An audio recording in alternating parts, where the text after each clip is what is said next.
Hola a todos, bienvenidos. Esto es Biología para tercer año. Bien, hoy vamos a continuar un poquito con los temas que veníamos viendo y vamos a introducirnos un poco más en la unidad número 1. Bien, en anteriores episodios hablamos sobre los estímulos, sobre los receptores, sobre el procesamiento y sobre la respuesta.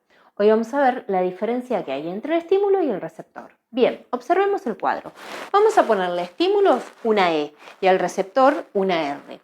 Recordemos que todos los estímulos son señales o modificaciones del medio. Recordemos que medio puede haber dos, el medio interno y el medio externo. El medio interno era el espacio que existe entre las células del cuerpo y el medio externo vendría a ser el entorno. Volviendo.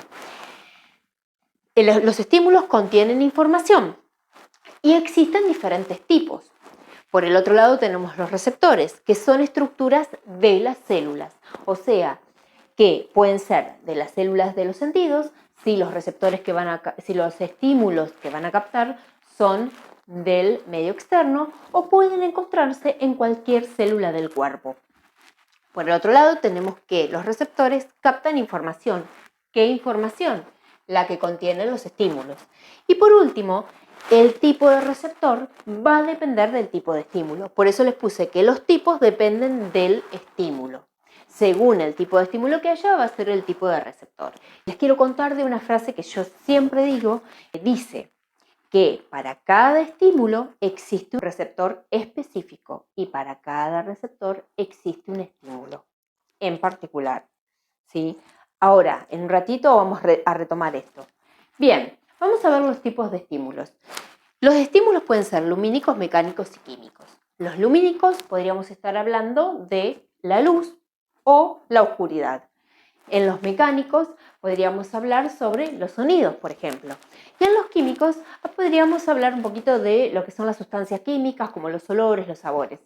Y por el otro lado tenemos los tipos de receptores. Acá mucha atención. Dentro de los tipos de receptores podemos encontrar dos tipos que siempre van a depender del tipo de estímulo. O sea, tenemos, según la naturaleza del estímulo, va a ser el receptor. Por lo tanto, si hablamos de esto, podemos decir que los receptores se llaman fotorreceptores, quimioreceptores, mecanorreceptores y termorreceptores. Y cuando la clasificación es diferente, que se habla sobre la procedencia del estímulo, los receptores van a ser esteroceptores, interoceptores y propioceptores. Ahora les voy a explicar un poquito de cada uno. Cuando el receptor es según la naturaleza del estímulo, por ejemplo, si son fotorreceptores, el estímulo que captan es la luz. Si son quimioreceptores, son todas las sustancias químicas, olores y sabores. Y si son los mecanorreceptores, por ejemplo, podrían captar estímulos mecánicos, como acá les puse. Y cuando son termorreceptores, el receptor capta variaciones de temperatura. Por último, tenemos que cuando hablamos de procedencia o según la procedencia del estímulo, estaríamos hablando, por ejemplo, de los esteroceptores. Los esteroceptores son aquellos receptores que captan estímulos externos, o sea, del entorno. Estos receptores se encuentran específicamente en las células de los sentidos.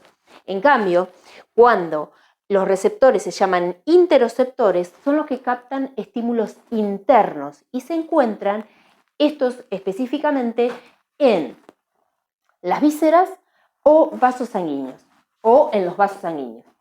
Y por último tenemos los propioceptores. Los propioceptores también captan estímulos internos, pero específicamente lo que se encuentran en los músculos, en los tendones y en las articulaciones.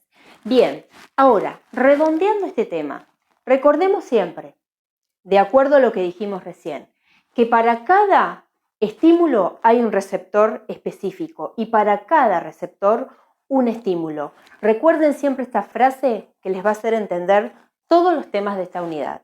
Bien, soy la profesora Correa Natalia, espero hayan entendido todo esto y si no, espero las dudas. Aprendemos desde casa, nos vemos la próxima.